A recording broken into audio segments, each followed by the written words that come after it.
شرط ہے کہ وہ آنسو معرفت کے ساتھ بہے۔ مجھے ایک روایت یاد آ گئی، عیون الرضا میں ہے وہ روایت، امام علی رضا علیہ السلام اس میں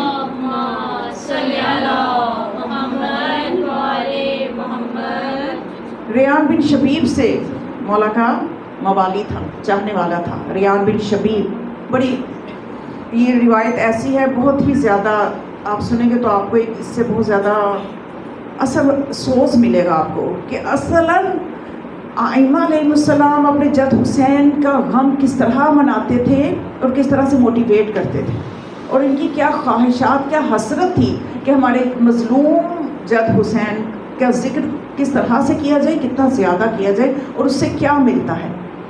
تو ریان بن شبیب سے مولا نے فرمایا کہ اے ریان، یہ محرم کی یکم تھی جب وہ مولا کی خدمت میں تھا، یہی آج کا ہی دن تھا۔ تو مولا نے فرمایا کہ اے ریان، یہ وہ مہینہ ہے، اس مہینے کا آغاز ہو چکا ہے کہ جس مہینے میں کفار اور مشرکین بھی ایک دوسرے سے جو ان کے جھگڑے لڑائیاں وہ ختم کر دیتے تھے، کوئی کسی سے کوئی جھگڑا نہیں کرتا، کوئی کسی پہ کوئی ظلم نہیں کرتا تھا، تمام کفار ہونے کے باوجود اس مہینے میں پرامن رہتے تھے۔ لیکن افسوس ہے کہ اسی مہینے میں اہل بیت آل محمد، اہل بیت رسول جو ہے، ان کے اوپر ہر طرح کا ظلم کیا گیا، کسی طرح کے ظلم سے، یعنی ہر طرح کے ظلم کو ان پہ روا رکھا گیا، اور کوئی اس مہینے کا احترام نہیں کیا گیا، نہ کفار تک جس مہینے کا احترام کرتے تھے، نہ ان کو دیکھتے ہوئے اور نہ ہی اسلام کو دیکھتے ہوئے کسی چیز کا لحاظ نہیں رکھا، اور اس مہینے میں حرمت پامال کی آل محمد کے گھرانے کی۔ پھر امام نے، بہت طویل روایت ہے، پھر امام نے فرمایا کہ اے ریان، اس مہینے میں اگر کوئی آنسو بہاتا ہے اور اس کے آنسو رخسار پہ جاری ہو جاتے ہیں تو اس کے لیے جنت ہے، اور جو اس طرح سے اس مہینے میں اگر کوئی چاہتا ہے کہ میں آخرت میں انصار حسین میں سے ہو جاؤں تو اسے چاہیے کہ وہ اس مہینے میں یہ جملہ کہے، یا لیتنی کنت معکم فافوز معکم فوزا عظیما، کاش کہ اے حسین میں آپ کے ساتھ کربلا میں ہوتی تو میں بھی اس بلند مقام کو پا لیتی جو آپ کو ملا ہے۔ صرف ایک جملہ کہنے سے، اب دیکھیے کربلا میں مولا حسین علیہ السلام نے جب قیام فرمایا، مدینہ سے نکلے، مکہ سے نکلے، تو وہ مسلمان ابھی موجود تھے مدینہ میں کہ جنہوں نے اپنی آنکھوں سے فضائل حسین کو بلکہ عملی صورت میں دیکھا تھا کہ دوش رسول پہ سوار ہیں اور رسول اپنے نواسوں کے فضائل پڑھ رہے ہیں، وہ لوگ ابھی موجود تھے۔ لیکن اس کے باوجود مدینہ سے کون نکلا ہے حسین علیہ السلام کے ساتھ؟ صرف اہل بیت نکلے ہیں، صرف آل ابی طالب جو ہے وہ نکلے ہیں، ابو طالب کے گھرانے والے بس نکلے ہیں، خاندان ابو طالب ہی نکلا ہے قربانی دینے کے لیے۔ تو لیکن آج ہم اتنی صدیاں گزرنے کے بعد ایک جملہ کہنے سے ہم ان انصار میں شامل ہو جائیں تو پھر اس کو وہی ثواب مولا کہتے ملے گا کہ جیسے آپ نے مولا کی مدد کی ہے میدان کربلا میں، اگر آپ یہ جملہ کہیں گے۔ اور یہ 10 دن جو ہے، اس میں یہ جملہ آپ وقتاً فوقتاً کچھ مرتبہ ضرور کہیں، یا لیتنی کنت معکم فافوز معکم۔ پھر اس کے بعد امام نے فرمایا کہ اے ریان، اگر تمہیں زندگی میں کسی بھی چیز پہ رونا آئے تو تم نہ رونا، اگر تم نے رونا ہے تو صرف اور صرف میرے جد حسین کو رونا، یعنی جب تمہیں کسی سے تکلیف پہنچے، جب تمہیں کوئی مسئلہ درپیش ہو تو تم نے اس پہ نہیں رونا، اگر رونا ہے تو رونے کا حق صرف یہ ہے کہ میرے مظلوم جد حسین پہ رویا جائے۔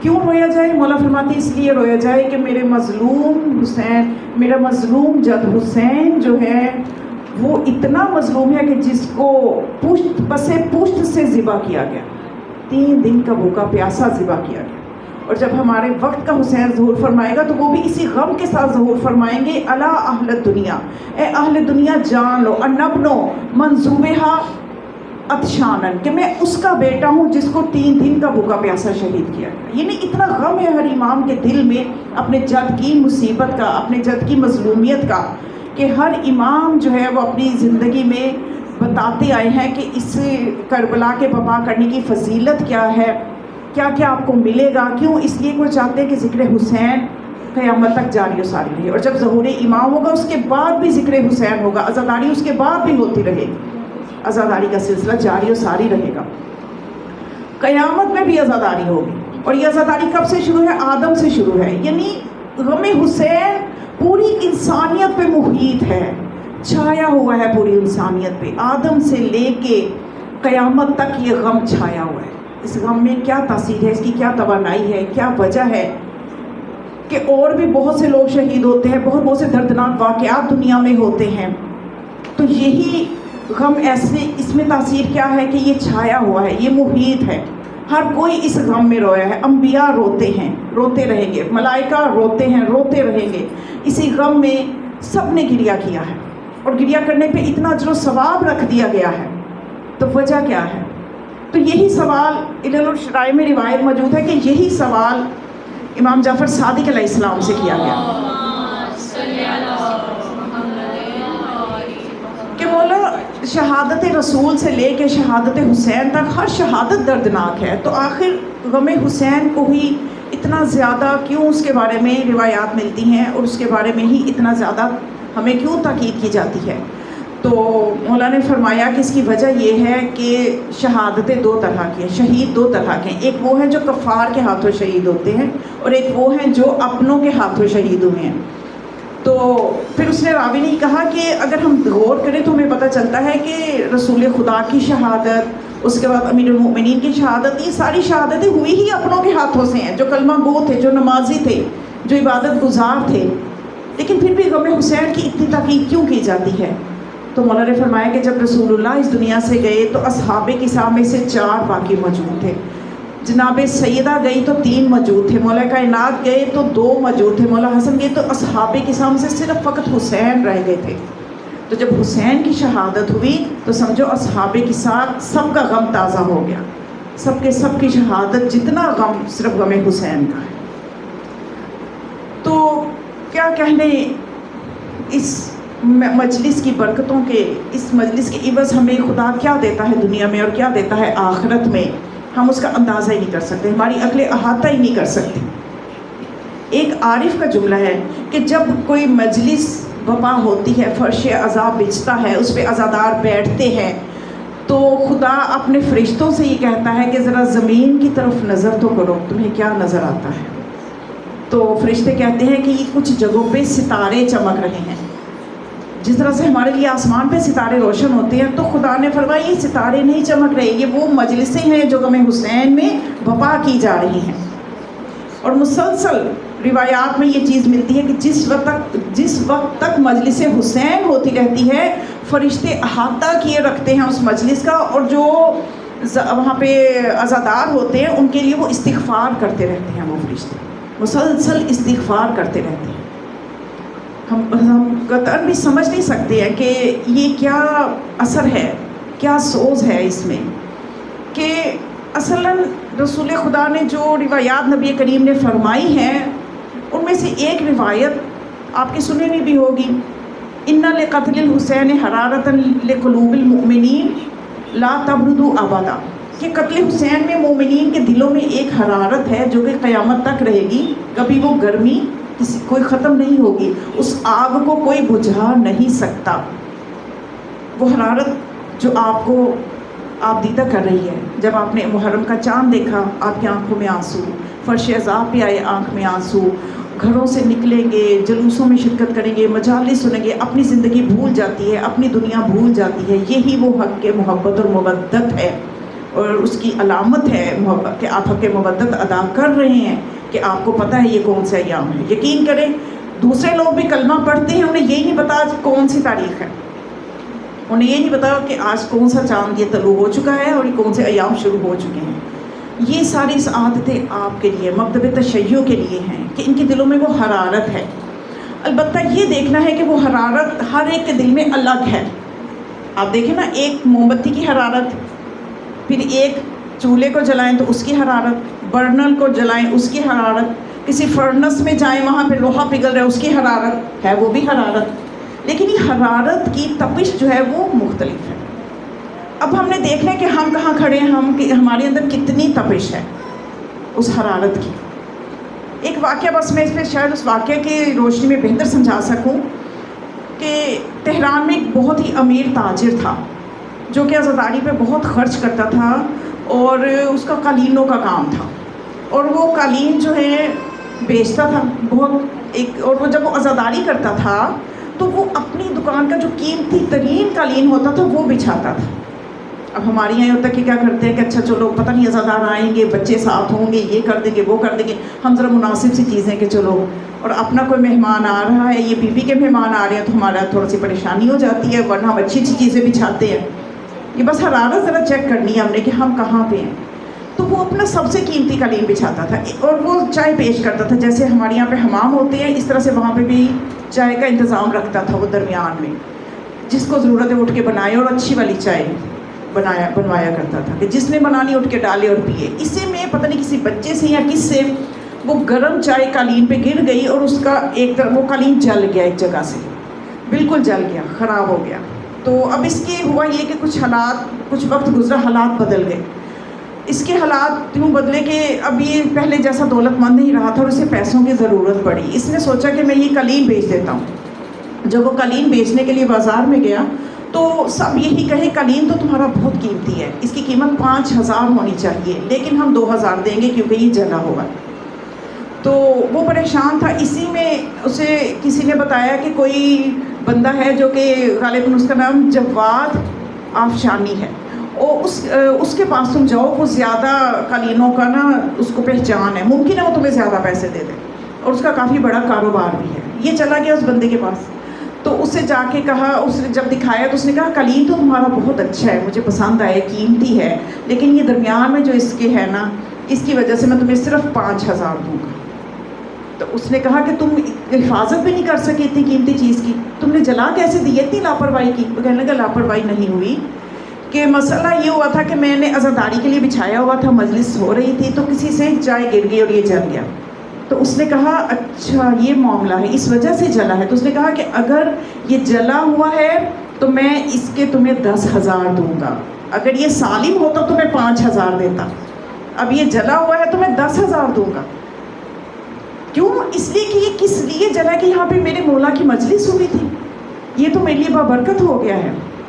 تو یعنی اس کے دل کی حرارت آپ دیکھیں. پھر اس نے وہ ٹکڑا کٹوایا، اس کو اپنی شیشے کی ٹیبل پہ سجا دیا اور وہاں پہ مہارت سے ایک پیبند لگوا دیا، تو بالکل محسوس نہیں ہوتا تھا کہ یہاں سے کچھ کاٹا گیا ہے.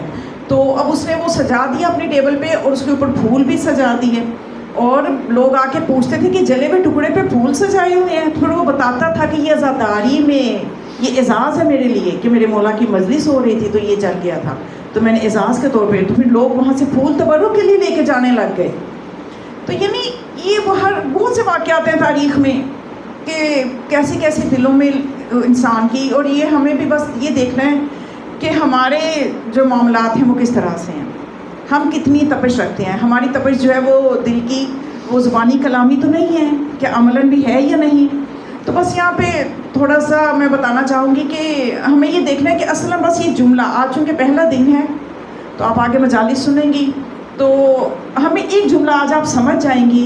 یقین کریں اس کو آپ نے ذہن میں رکھنا ہے، اور 8 ربیع الاول کے لیے میں آپ کو ایک معیار دوں گی، اس پہ پرکھنا ہے. بس یہ 2 چیزیں آپ دیکھیں گی تو ہمیں سمجھ میں آ جائے گا کہ بی بی ہماری عزاداری سے راضی ہوئی ہیں یا نہیں ہوئی ہیں.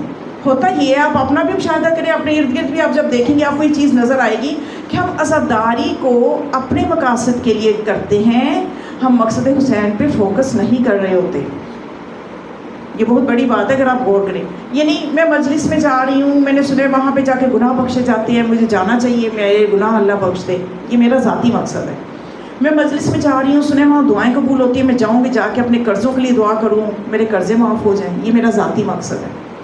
یا میں کوئی منت کا وہ اٹھا رہی ہوں میری بیٹی کی شادی ہو جائے، یا میں یہ کری وہ کری، ساری عزاداری ہم نے اپنے مقاصد کے لیے کی ہوئی ہے، اپنے مقاصد کے لیے کی ہوئی ہے. ہمیں کیا چاہیے؟ ہم مقصد حسین پہ فوکس کریں، اور وہ فوکس ہم کتنا کر رہے ہیں اس کے عملی نمونے بھی میں آپ کو دکھا دیتی ہوں. یعنی سب سے پہلے میں ایک واقعہ کے ذریعے تھوڑا سا بتا دوں مقصد حسین اصل میں کیا تھا. واقعات تو ہم بہت سنتے ہیں، لیکن اس میں جو ہمارے لیے عملی پیغام ہوتا ہے اس کو نہ تو بتایا جاتا ہے نہ ہی ہم سنتے ہیں، اس لیے ہماری عزاداری رکی ہوئی ہے. ایک جگہ پہ ہم رکے ہوئے ہیں، بلکہ ہم جو اتنے سارے مسائل کا شکار ہیں وہ شکار ہی اسی لیے ہیں کہ ہم نے ان سے پیغامات نہیں لیے. تو واقعات تو بہت سے ہیں، لیکن میں صرف 1-2 واقعات سے آپ کو، اب ٹائم میں ذرا ہاں ابھی ہے تھوڑی گنجائش. اچھا، اب واقعات سے ہم نے پیغام اصل میں لینا ہے کہ ہم نے مولا حسین علیہ السلام کی معرفت حاصل کرنی ہے. حسین علیہ السلام ہمارے لیے ایک بہت بڑی نعمت ہیں، ہم نے ان سے کیا ہے حسین، رسول نے کیسے تعارف کروایا اپنے نواسے کا، ان الحسین مصباح الہدی و سفینۃ النجات، کہ بے شک حسین جو ہے یہ ہدایت کا چراغ ہے اور یہ نجات کی کشتی ہے۔ آپ نے ہدایت کو مقدم رکھا، پہلے بیان اس لیے کیا کہ ہدایت ہوگی تو نجات ہوگی، ہدایت کے بغیر نجات ملنے والی نہیں ہے۔ آپ نے یہ نہیں فرمایا کہ میرا حسین جو ہے وہ نجات کی کشتی ہے، نہیں، پہلے حسین سے ہدایت ہو پھر وہ اس نجات کی کشتی بنے گا۔ اب ہم اس مقصد کو نہ دیکھیں جو مولا نے بیان فرمایا۔ مولا کی عملی زندگی جب ہم دیکھتے ہیں تو یہ اس وقت کا واقعہ ہے کہ جب ابھی آپ مدینہ میں تھے، ابھی کربلا کے لیے روانہ نہیں ہوئے تھے، مسجد نبوی میں تشریف فرما تھے کہ ایک شامی آیا۔ شام کا تو آپ کو پتہ ہے برین واشنگ وہاں پہ ہو رہی تھی شامیوں کی، اور انہیں یہ کہا جا رہا تھا کہ نعوذ باللہ یہ وہ گھرانہ ہے کہ ان پہ لعن طعن کرنے سے، گالی گلوچ کرنے سے ثواب ملتا ہے، اور وہ لوگ یہ چیز ایکسیپٹ کر چکے تھے۔ یہ میں نے تاریخ اٹھا کے دیکھے، تاریخ نگاروں نے یہ بات لکھی ہے، اور وہ لوگ شام سے مدینے آتے تھے۔ یہ میں ساتھ یہ بات واضح کر دوں، صرف ہماری نہیں، کوئی بھی مسلمان اپنی تاریخ اٹھا کے دیکھے، ایسا نہ کہ جی شیعوں نے اپنے سے ایک تاریخ بنا کے تو کتاباتیں کھڑی ہوئی ہیں، اپنی تاریخ کی کتابیں بھی اہل سنت پڑھیں، اس میں بھی ملے گا کہ 80 سال تک سب و شتم مولا کائنات کی ذات پہ ہوتا رہا، ان کے گھرانے پہ ہوتا رہا۔ کون جھٹلا سکتا ہے اس بات کو؟ کوئی مسلمان نہیں جھٹلا سکتا۔ تو اب یہ شام میں یہ ذہن سازی کی جا رہی ہے کہ ان پہ نعوذ باللہ یہ کام کرنے سے ثواب ملتا ہے۔ اب شام سے لوگ آتے تھے، ہم جائیں مدینہ جا کے دیکھیں وہ کون لوگ ہیں، ہم فیس ٹو فیس ان پہ ہم سب و شتم کریں تاکہ ہمیں زیادہ ثواب ملے۔ اور اب یہ شامی آیا ثواب کمانے کے لیے۔ اس سے پتہ چلا ہے کہ جس حسین کا وہاں تعارف کیا کروایا اس حاکم نے، حاکم شام نے، اب یہ جا رہے ثواب کمانے کے لیے مسجد نبوی میں۔ پتہ چلا کہ حسین وہاں پہ ہیں۔ اب یہ وہاں گیا اور جا کے اس نے پوچھا آپ حسین ہیں؟ آپ نے فرمایا جی۔ اس نے کیا کیا؟ شروع ہو گیا جو اس کی زبان میں جو آیا، جو اس کی زبان پہ آیا، جو اس کا عقیدہ تھا، اس نے سب و شتم، حتیٰ کہ مولا کے والدین پہ بھی سب و شتم۔ آج والدین کے لیے کون برداشت کرتا ہے؟ کوئی مجھے کچھ کہے، میں اپنی ذات کے لیے شاید صبر کر لوں، کوئی میری ماں کو کچھ کہہ کے دیکھے، کوئی میرے باپ کو کچھ کہہ کے دیکھے، اور پھر وہ ماں باپ کے جو جنت کی سردار ہیں، وہ ماں جو جنتی عورتوں کی سردار ہے، اور مولا اپنے ماں باپ کا رتبہ بھی جانتے ہیں کہ میرے بابا تو جنت و دوزخ کو تقسیم کرنے والے، میری ماں تو جنت قیامت تک کی عورتوں کی سردار۔ اس ماں باپ کو بھی اس نے صبر شتم کیا، لیکن مولا کا صبر دیکھیے، ہمیں پیغام دے رہے ہیں، صبر کا پیغام۔ اور پھر مولا نے اسے کیا جواباً کیا تاریخ میں لکھا، کچھ بھی نہیں کہا، کچھ بھی نہیں کہا۔ اسے کہا کہ مجھے لگتا ہے کہ تم مسافر ہو۔ اس نے کہا ہاں میں شام سے آیا ہوں۔ پھر مولا سمجھ گئے یہ تو مریض بھی ہے، یہ صرف مسافر نہیں ہے، یہ ذہنی مریض بھی ہے۔ مولا نے اسے کیا کیا؟ مولا نے کہا میرے گھر ہو، تم تو مسافر ہو، تھکے ہوئے، چلو پہلے آرام کرو، کچھ کھاؤ پیو، اس کے بعد بات کرتے ہیں۔ جب اس نے یہ اخلاق دیکھا، قدموں میں گر کے کلمہ پڑھ لی کہ ہمیں تو غلط بتایا جاتا تھا، ہمیں کیا بتایا جاتا تھا کہ یہ ایسے ایسے لوگ ہیں، تو ہمیں کیا پیغام ملا؟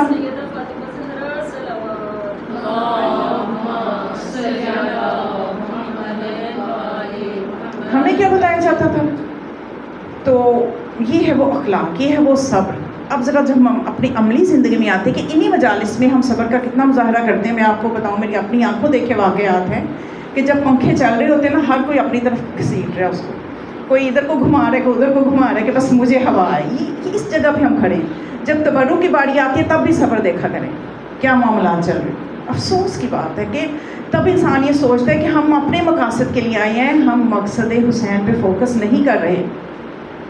اگر آپ اجازت دیں تو میں ویسے فضائل بھی میری مجلس میں ہوتے ہیں، لیکن آپ ماشاءاللہ باشعور افراد ہیں، میرے دل چاہتے ہیں میں کچھ ایسے پیغامات ہوں جن کو آپ آگے پہنچائیں۔ فضائل بھی بہت ضروری ہیں، وہ بھی ہونے چاہیے، لیکن میری کوشش ہوتی ہے کہ مجلس میں تھوڑی بیداری اس حوالے سے بھی ہو جائے۔ بیداری صرف نعرے لگانے سے نہیں ہوتی۔ نعرے سمجھتے ہیں نا، جہاں پہ نعرے بہت لگ رہے ہیں، مجلس بڑی زندہ بیدار مجلس ہے، بھائی مجمع بہت زیادہ ہے، نعرے بہت لگ رہے ہیں، یہ وہ معیار ہے جو ہم نے خود بنائے ہوئے ہیں۔ مولا کی نزدیک مجلس کی کامیابی کا یہ معیار نہیں ہے سننے والا ایک ہو، لیکن سننے والا ہو، اپنے اندر اتارنے والا ہو۔ تو یہ وہ چیزیں ہیں۔ بس اگر آپ اجازت دیں تو مولا کی زندگی سے ہی ایک اور واقعہ کے ضمن میں ایک پیغام دینا چاہوں گی، اور وہ بھی انہی ہمارے ایام سے ریلیٹڈ ہے۔ ذرا صلوات پڑھیں گے۔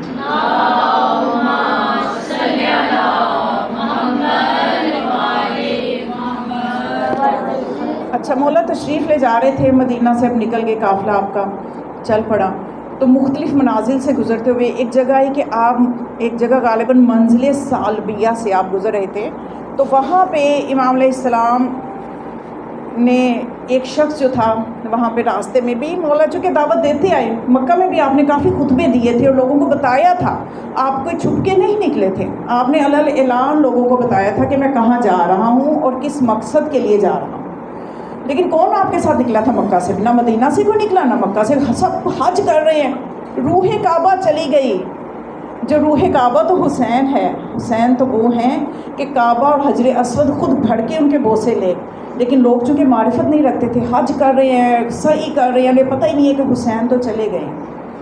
تو اب مولا جب اپنی دعوت وہاں بھی دی، راستے میں بھی دعوت دے رہے تھے، تو ایک شخص سے ملاقات ہوئی، امام اسلام نے اس سے کہا کہ بھئی چلو میرے لشکر میں شامل ہو جاؤ، میں جا رہا ہوں کربلا، اور اپنا مقصد بتایا۔ تو اس نے کہا کہ میں بہت معذرت چاہتا ہوں کہ میں آپ کے ساتھ نہیں جا سکتا، میں موت کو قبول نہیں کر سکتا۔ تو مولا نے پھر ٹھیک ہے، لا اکراہ فی الدین، جبر تو نہیں ہے، اسے اٹھا کے تو نہیں بٹھا دینا تھا کہ چلو نہیں میرے ساتھ۔ تو وہ جب مولا تھوڑا سا قافلہ آگے بڑھا تو اس نے پیچھے سیر کہنے لگا مولا آپ جا رہے ہیں، اب یہاں پہ بہت سوچنے والی بات ہے، وہ کہنے لگا مولا آپ جا رہے ہیں لیکن میرے کنویں کا پانی کڑوا ہے، اپنا لعاب دہن پھینک دیں کہ وہ میٹھا ہو جائے۔ یعنی امام کی معرفت رکھتا ہے، ان کے فضائل جانتا ہے، یہ نواسۂ رسول ہیں، ان کے لعاب دہن کی یہ فضیلت ہے کہ پانی میٹھا ہو جائے گا۔ آج ہم بھی فضائل جانتے ہیں، فضائل بیان بھی کرتے ہیں، فضائل سنتے بھی ہیں، لیکن وہ کیا مولا کا دل راضی ہو گیا اس سے کہ مولا خوش ہوئے کہ میری اتنی فضیلت جانتا ہے؟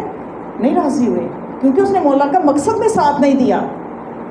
اور ہم بھی اگر صرف فضائل بیان کریں گے، فضائل سنیں گے، واہ واہ کریں گے، مولا کا دل راضی ہو جائے گا؟ نہیں ہوگا، جب تک ہم ان کے مقصد پہ فوکس نہیں کریں گے۔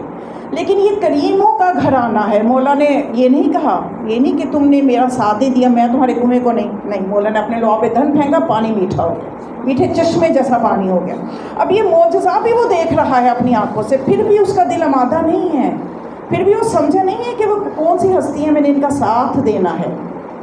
بس یہی چیز ہم نے سمجھنی ہے کہ مولا کو ہم سے کیا چاہیے۔ اور یہ ممبر بھی ہمیں اسی لیے ملا ہے، دو مقاصد کے لیے ملا ہے یہ ممبر۔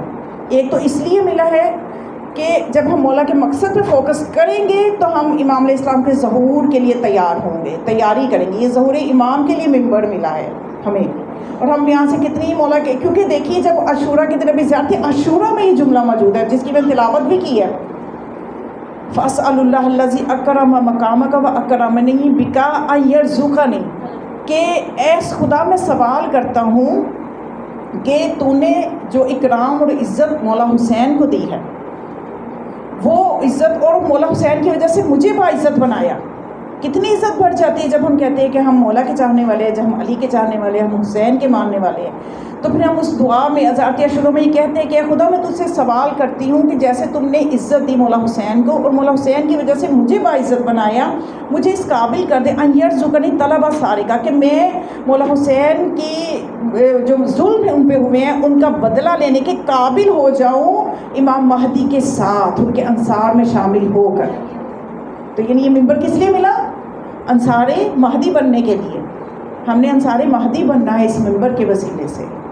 تو دوسرا مقصد ہمیں کیا ملا روایات میں، جب دعاؤں میں ہم دیکھتے ہیں تو ممبر کس لیے ملا کہ وہ علی کے جس کی ذات مقدس پہ ملعون عباسی خلفاء اور ملعون بنی امیہ کے خلفاء سب و شتم کرتے رہے، ان کی محنتوں پہ پانی پھر جاتا ہے جب اس ممبر سے فضائل علی ابن ابی طالب بیان کیے جاتے ہیں۔ کون علی دنیا پہچان ہی نہ سکی۔ ایک دن رسول خدا نے مولا کائنات کو بلایا، صلوات پڑھے مولا کی ذات پہ، نعرہ تکبیر، اللہ اکبر، نعرہ رسالت، یا رسول اللہ، نعرہ حیدری، یا حیدری، یا خوشنودی شاہ نجاب امیر اعلام مشکل کشا حضرت ربا بلند تر صلوات،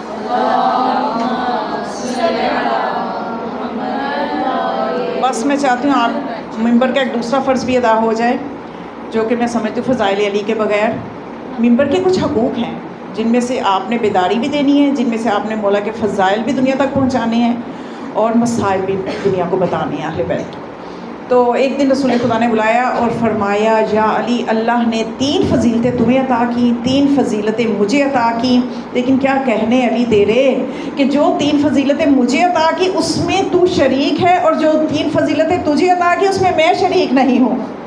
کتنے فضائل مولا کائنات کے۔ تو مولا علی نے فرمایا یا رسول اللہ مجھے بتائیے کہ کون سی فضیلتیں ہیں جس میں میں بھی آپ کے ساتھ شریک ہوں، وہ پہلے بتائیے۔ تو رسول اللہ نے فرمایا یا علی اللہ نے مجھے جنت کا سردار بنایا، تجھے جنت کا تقسیم کرنے والا بنا دیا۔ اللہ نے مجھے کوثر عطا فرمائی اور تجھے ساقی کوثر بنا دیا۔ اللہ نے مجھے علم عطا فرمایا، تجھے میرے علم کا لوائل حمد کا علمدار بنا دیا۔ اور پھر فرمایا یا رسول اللہ جو 3 فضیلتیں مجھے عطا فرمائی خدا نے وہ بھی بیان فرما دے۔ تو آپ نے فرمایا اے علی تجھے مجھ جیسا سسر ملا، تجھے فاطمہ جیسی زوجہ ملی، تجھے حسنین جیسے بیٹے ملے۔ تو یہ مولا کائنات کے اگر نسبی اعتبار سے دیکھیں، حسبی اعتبار سے دیکھیں، فضائل عقل انسانی میں آنے والے نہیں ہیں۔ فضائل عقل انسانی میں کتنی بھی عقل کی پرواز بلند کر لو، مولا کائنات کے فضائل اس میں نہیں آ سکتے۔ فضائل تو وہ ہو نا کہ جو دشمن بھی جو قصیدے پڑھتا نظر آئے تو فضیلت پھر سمجھ میں آتی ہے کہ اس بندے کے کیا کہنے کہ قصیدے دشمن بھی پڑھ رہا ہے۔ معاویہ مولا کائنات کی فضیلت کی مجالس رکھوایا کرتا تھا، محفلیں لگایا کرتا تھا، لوگوں سے کہتا تھا علی کے فضائل بیان کرو۔ تو اس میں خود بھی ایک مولا کے شان میں ایک اس نے قصیدہ پڑھا حاکم شام نے، تو اس میں اس نے یہ کہا کہ افضل بعد احمد الناس ارض و علی سما۔ حاکم شام کے الفاظ ہیں، کیا کہتا ہے کہ بعد احمد اگر دیکھا جائے سارے لوگوں کو کہ بافضیلت کون ہے، تو اگر سارے لوگوں کے مقابلے میں دیکھا جائے الناس ارض سارے لوگ زمین ہے، علی آسمان ہے۔ اور عمر بن خطاب جو کہ دوسرے خلیفہ ہیں مسلمانوں کے، انہوں نے مولا کائنات کے اتنے فضائل بیان کیے ہیں کہ اگر ان کو لکھا جائے تو ایک کتاب بن جائے۔ یہ سب دیکھیں، میں آپ وہی بات کہوں گی کہ فضائل تک رہنا ہماری منزل نہیں ہے کہ ہم فضائل بیان کر رہے ہیں، سن رہے ہیں، خوش ہو رہے ہیں، واہ واہ کریں، ہماری منزل کوئی اور ہے، ہم نے آگے مقصد پہ بھی فوکس کرنا ہے۔ لیکن یہاں پہ دیکھیں جی فضائل مان لینا کوئی اتنی بڑی بات نہیں ہے، فضائل تو دشمن بھی بیان کر رہا ہے۔ ایک مرتبہ خلیفہ دوم کے پاس آئے کچھ لوگ مسئلہ لے کے، اور آ کے مسئلہ یہ پوچھا کہ آپ مسلمانوں کے خلیفہ ہیں، ہمیں بتائیے کہ ایک کنیز جو ہے اس کو مالک کتنی مرتبہ طلاق دے سکتا ہے؟ تو اس نے کہا علی موجود ہیں۔ خلیفہ نے کہا علی موجود ہیں، علی سے پوچھیں۔ اب یہ مولا کائنات کے پاس گئے، یہی مسئلہ پوچھا تو مولا نے منہ سے نہیں بولے، صرف اشارہ کیا، یہ دو کا اشارہ کیا، صرف ایسے اشارہ کیا، منہ سے بھی نہیں بولے، بے نیازی سے ایسے کیا۔ تو وہ لوگ تھوڑا سا اس بات پہ ہوئے اور واپس آ کے کہنے لگے کہ آپ نے ہمیں علی کے پاس بھیج دیا، علی نے تو بولنا بھی پسند نہیں کیا، صرف ہاتھ سے اشارہ کر دیا۔ تو پھر کیا کہا خلیفہ نے یہ کہا کہ میں نے تمہیں اس کے پاس بھیجا ہے جس کے بارے میں نے رسول اللہ سے سنا ہے کہ اگر زمین و آسمان کو ایک پلڑے میں رکھ دو، 7 زمینیں 7 آسمان اتنا وزنی ہو کہ اس کو ایک ترازو کے پلڑے میں رکھو، دوسرے میں علی کے ایمان کو رکھو تو علی کا ایمان کا پلڑا نیچے ہوگا۔ یعنی میں نے ایسے بافضیلت بندے کے پاس بھیجا ہے، تم اس کے بارے میں کوئی اعتراض نہیں کر سکتے۔ تو بڑے فضائل ہیں مولا کائنات کے۔ فضائل سب سے زیادہ جو ہے اہل البیت جانتے ہیں، اس کے بعد اصحاب جنہوں نے اپنی آنکھوں سے دیکھا مولا کائنات کے فضائل کو، معجزات کو، ان کی کرامات کو، ان کے علم کو، ان کے فیصلوں کو اپنی آنکھوں سے دیکھا، وہ جانتے ہیں۔ تو یہ منبر ہمیں اس لیے ملا ہے کہ اس میں مولا کی خواہش موجود ہے، مولا حسین کی، کہ اسے میرے بابا کے فضائل بھی بیان کیے جائیں، ان کا ذکر کیا جائے۔ تو بس مومنات، افسوس اسی بات کا ہے کہ یہ کریم ہستیاں، یہ کرم کرنے والی گھرانہ جو کہ ہر ایک پہ کرم کرنے والا تھا، لیکن افسوس کہ امت نے پہچانا نہیں۔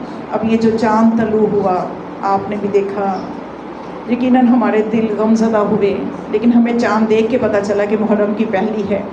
لیکن فرزند رسول امام صادق علیہ السلام جب مدینہ میں تھے تو اہل مدینہ کہتے ہیں ہمیں چاند کا پتہ اس وقت چلتا تھا جب امام کے گھر سے گریہ کی آوازیں بلند ہوتی تھی، تو ہمیں پتہ چلتا تھا کہ یکم محرم ہو گئی ہے۔ جب یکم محرم ہوتی ہے ایک فرشتہ ایک پرچم لے کے پوری دنیا پہ چھا جاتا ہے اور یہ کہتا ہے کہ آگاہ ہو جاؤ دنیا والوں، یہ وہ مہینہ شروع ہو گیا ہے جس میں نواسہ رسول کو پیاسا شہید کیا گیا تھا۔ بس مومنات، آج یکم کی مجلس ہے، صرف میں تھوڑے سے مصائب اس حوالے سے پڑھوں گی کہ یہ قافلہ کس شان سے مدینے سے نکلا تھا۔ عبداللہ بن سلام ایک مدینہ کے مضافاتی علاقے میں رہنے والا شخص ہے اور وہ بزنس کے لیے، تجارت کے لیے مدینہ آیا کرتا تھا۔ تو وہ کہتا ہے کہ میں لوگوں کو جا کے بتایا کرتا تھا کہ مدینہ کے لوگ بہت نفیس ہیں، ہر وقت اپنا صاف ستھرا لباس پہنتے ہیں، خوشبو لگا کے رکھتے ہیں، لیکن وہ یہ کہتا ہے کہ میں نے دیکھا کہ میں مدینہ میں جب آیا 28 رجب تھی، مدینے والوں کی عجیب حالت تھی، ہر شخص کا گریبان جاگ تھا، سر پہ خاک تھی، اور میں پوچھنے لگا کہ یہ کون ہے، یہ آج مدینے میں کیا ہو گیا ہے کہ کوئی بندہ جو ہے مجھے خوش نظر نہیں آ رہا، ہر کوئی رو رہا ہے، وجہ کیا ہے؟ تو بتایا گیا کہ مدینے سے نواسہ رسول جا رہے ہیں، حسین مدینہ چھوڑ کے جا رہے ہیں۔ تو کہنے لگا کہ مجھے تجسس ہوا کہ میں دیکھوں گی وہ حسین کون ہے اور یہ کس شان سے جا رہے ہیں، ان کا مرتبہ کیا ہے کہ اس پورا مدینہ سوگ میں ہے، یہ ہستی کس طرح سے نکلے گی، کیسے یہ جائے گی؟ تو کہتے ہیں میں گلی کے ایک طرف کھڑا ہو گیا تو میں نے یہ دیکھا کہ اماریاں تیار ہو رہی ہیں، ان پہ کجاوے رکھے جا رہے ہیں، اور میں نے 2 خوش شکل جوانوں کو دیکھا جن کے چہروں سے نور نکل رہا تھا، اور میں نے ساتھ والے ایک مدنی دوست سے پوچھا یہ کون جوان ہے جن کے چہرے پہ اتنا نور ہے؟ وہ کہنے لگے ایک حسن کا لال قاسم ہے اور ایک علی اکبر ہے۔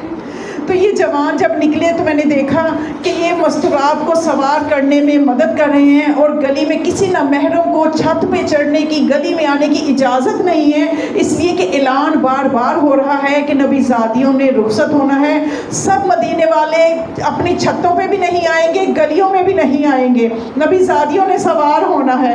تو کہنے لگا میں یہ منظر دیکھ رہا تھا دور کھڑا کہ اتنے میں دیکھا کہ ایک مستور آئی کہ حسین نے کرسی چھوڑ دی، علی اکبر آگے بڑھے، قاسم آگے بڑھے، اور ایک اور جوان جس کا میں نام پوچھا وہ غازی عباس ہیں، وہ آگے بڑھے، انہوں نے اپنے گھٹنے زمین پہ رکھے، اس شہزادی نے اپنے قدم ان پہ رکھتے ہوئے بڑے احترام کے ساتھ اس شہزادی کو سوار کروایا گیا۔ تو میں نے پوچھا یہ مستور کون ہے جس کی خاطر سب اتنے زیادہ آگے بڑھ کے سوار کروا رہے ہیں؟ تو پتہ چلا یہ علی کی بیٹی زینب ہے جس کو سوار کروایا جا رہا ہے۔ تو بس مومنات ذرا تصور کی آنکھ سے ذرا دیکھیے کہ آج زینب کیسے سوار ہو رہی ہے، اور وہ دن دور نہیں ہے، صرف 9 دن باقی ہے، یہی زینب ہوگی، یہی علی کی بیٹی ہوگی، ہاتھ رسد بستہ ہوگے اور اماریاں بے کجاوا ہوں گی، سب کو زینب سوار کروائے گی، سب کو سوار کروا کے بے بسی سے دائیں بائیں دیکھ رہی ہوگی، علی اکبر آؤ آج پھپھی کو سوار کرواؤ، قاسم کیوں نہیں آ رہے، آج پھپھی کو سوار کرواؤ، میرے غازی کہاں چلا گیا، آج بہن کو سوار کرواؤ۔ آج زینب جب روزے عاشورہ پہ بس نظر آئی، ایک مرتبہ جناب زینب نے اپنے بھائی کے لاشے سے مخاطب ہوئی اور رو کے کہا کہ اے خدا ہماری اس قربانی کو قبول فرما۔ کیا اس وقت کو میں بیان کروں کہ ابھی چند دن باقی ہیں، ابھی تو علی اکبر زندہ ہے، ابھی قاسم زندہ ہے، ابھی عباس زندہ ہے، ابھی تو حسین زندہ ہے، بس یہ چند دنوں کا مہمان قافلہ ہے جو موت کی طرف بڑھنا شروع ہو گیا ہے، جو موت کی طرف مسلسل بڑھ رہا ہے۔ لعنت اللہ علیہ۔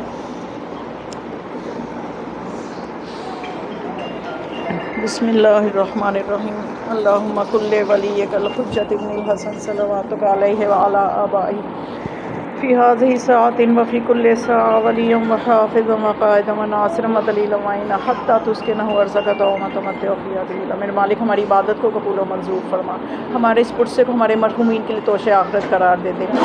آج جمعے کا دن علی اکبر کو وسیلہ بنا کے دعا کی جائے تو خدا قبول فرماتا ہے۔ یا پالنے والی علی اکبر کا واسطہ ہمارے جوانوں کے عقیدہ، ایمان و عمل کی حفاظت فرما، یا پالنے والی عزاداری کی حفاظت فرما، عزاخانے آباد رہیں، قیامت تک آباد رہیں، اور جلوسوں کی حفاظت فرما، جتنے جلوس نکلیں عافیت سے ودا ہوں، اور اس مجلس کو ہمارے مرحومین کے لیے توشہ آخرت قرار دے دے۔ 1 مرتبہ سورہ فاتحہ، 3 مرتبہ سورہ توحید، نذرانہ عقیدت شہدائے کربلا علیہم السلام۔